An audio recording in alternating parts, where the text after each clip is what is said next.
Police এখানে ওরা তো আইন নিয়ে কাজ করে, ওরা আইনকে সাজাতেও জানে। তো নাটক আমরা করি না, ওরাই নিজেরা নাটক করে না সুন্দর করে সাজিয়েছে। আজকে যারা আটকে ছিল তাদের অধিকার বিপন্ন করার জন্য আমাদেরকে বারবার দায়ী করা হচ্ছে। 2 বছর ধরে আমাদের জীবন জীবিকা বিপন্ন, সেই দিকে কারো নজর নেই। আজকে বড় বড় টেবিল চাপড়ে রাজনীতিবিদরা পাল্টা করে এক একটা সুন্দর সুন্দর রাজনীতির রং চড়িয়ে বড় বড় কথা বলছে। নিজেদের অপারগতার জন্য আমাদের চাকরি চলে গেছে, কিন্তু তাদের কোনো আদৌ পর্যন্ত কোনো উদ্দেশ্যই নেই আমাদের চাকরি বাঁচানোর জন্য। শুধু শুধু ধরিমাছ নাচুই পানি করে বিভিন্ন কেস ঠুকে দিলে তো হবে না। লেডি কনস্টেবল এমনভাবে হাত ধরে টেনে হিচড়ে বের করে দিল, উনি নাকি রিলিফ অ্যাকশন পুলিশ, র্যাব পুলিশের মানে জানে? আমার মনে হয় সেটাও জানে না। ও ফিরহাদ হাকিম বলেছে না যে ওরা ক্যামেরার সামনে থাকতে চাই, ক্যামেরার সামনে যদি থাকতে চাইতাম তাহলে মডেলিং করতাম।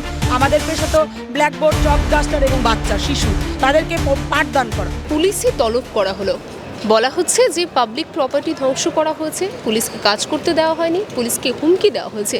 অন্যদিকে চিত্র দেখা গেছিল যে চাকরিহারাদের উপরে লাঠিচার্জ করা হয়েছিল, রক্তাক্ত হয়েছিল তারা। এই যে বিষয় তার উপরে তাদের উপরেই আবার তলব কিভাবে দিচ্ছে পুলিশ এখানে ওরা তো আইন নিয়ে কাজ করে, ওরা আইনকে সাজাতেও জানে। তো নাটক আমরা করি না, ওরাই নিজেরা নাটক করে না সুন্দর করে সাজিয়েছে। ওরা আমাদেরকে ল অ্যান্ড অর্ডার ডিউটি করতে এসেছিলো তো, তাই না? আমাদের এখানে যে আন্দোলন করবো আমরা তো সকলকে জানিয়েই এসেছিলাম।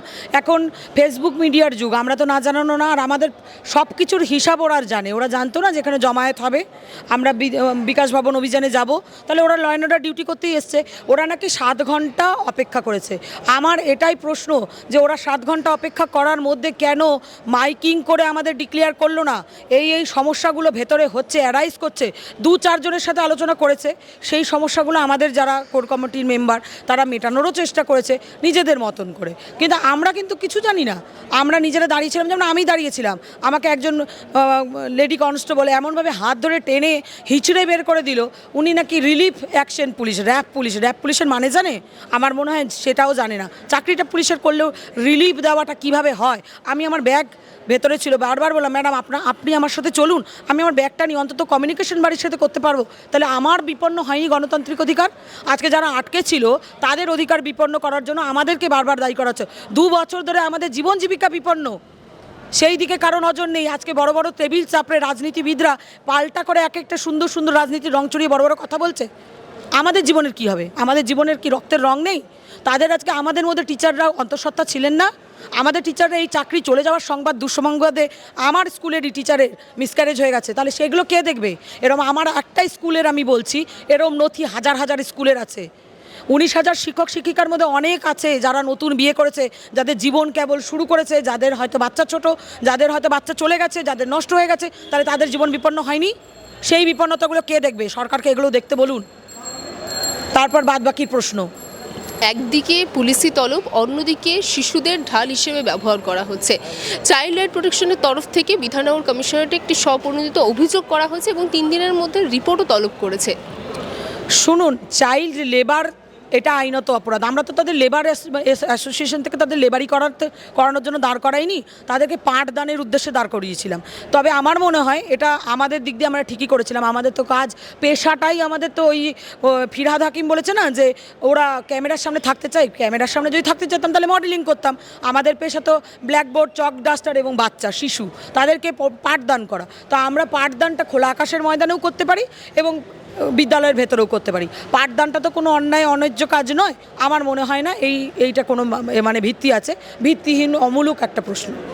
একের পর এক এই যে আইনি দিকে এগোচ্ছে সরকারের তরফ থেকে, কোথাও কি আন্দোলনের গতিকে হ্রাস করার উদ্দেশ্য?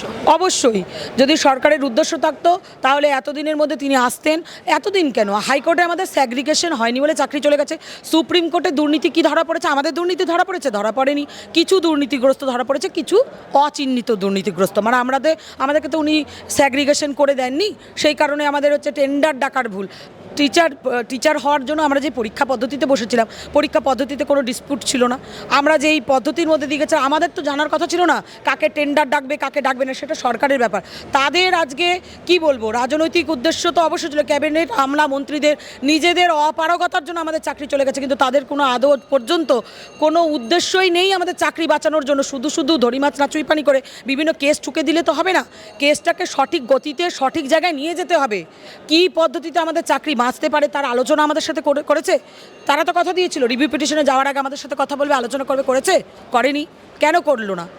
আমাদের এই বার্তাটা প্রয়োজন। মুখ্যমন্ত্রী নিচে না নেমে আসলেও প্রেস বাইট করেও আমাদের সাথে আলোচনা করতে পারতেন, বা অন্য কোনো মন্ত্রী আমলারাও করতে পারতেন। আমরা অ্যাসুরেন্স পেতাম, চলে যেতাম। প্রতিবারই তো আমাদের ললিপপ ধরে আমরা চলেই যাই।